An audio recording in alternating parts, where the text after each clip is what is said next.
முதுமையில் யாருக்கும் பாரமாக இல்லாமல் இருக்க இப்போதே சில உண்மைகளை புரிந்து கொள்ளுங்கள். நிலத்தகராறுகளில் வாழ்க்கையை வீணாக்காதீர்கள். வழக்கு முடிவதற்குள் வாழ்க்கை முடிந்து போகலாம். பழைய வாகனங்கள் லாபம் என்று நினைத்து வாங்காதீர்கள்.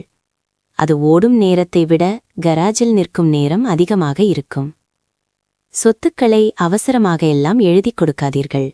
உங்களுக்கான பாதுகாப்பு உங்கள் கையிலேயே இருக்கட்டும். உங்கள் கடைசி சேமிப்பை பாதுகாத்துக் கொள்ளுங்கள். நாளை மருந்து வாங்கக்கூட அது தேவைப்படலாம். பிள்ளைகளின் வாழ்க்கையில் அளவுக்கு மீறி தலையிடாதீர்கள். அன்பு கூட சில நேரம் தொல்லையாக மாறிவிடும். பிடித்த இடங்களுக்குச் செல்ல பிள்ளைகள் வர காத்திருக்காதீர்கள். தெம்பு இருக்கும்போது நீங்களே சென்று பாருங்கள்.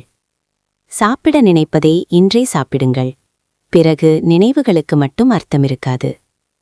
உடலுக்கு ஓய்வு கொடுங்கள். நல்ல தூக்கம் வாழ்க்கையின் பெரிய மருந்து. மற்றுமொரு உண்மை. இந்த உலகில் நாம் வந்ததும் தனியாகத்தான், போகும்போதும் தனியாகத்தான். அதனால் மகிழ்ச்சியை யாரிடமும் தேடாதீர்கள். உங்கள் வாழ்க்கையில் நீங்களே உருவாக்கிக் கொள்ளுங்கள்.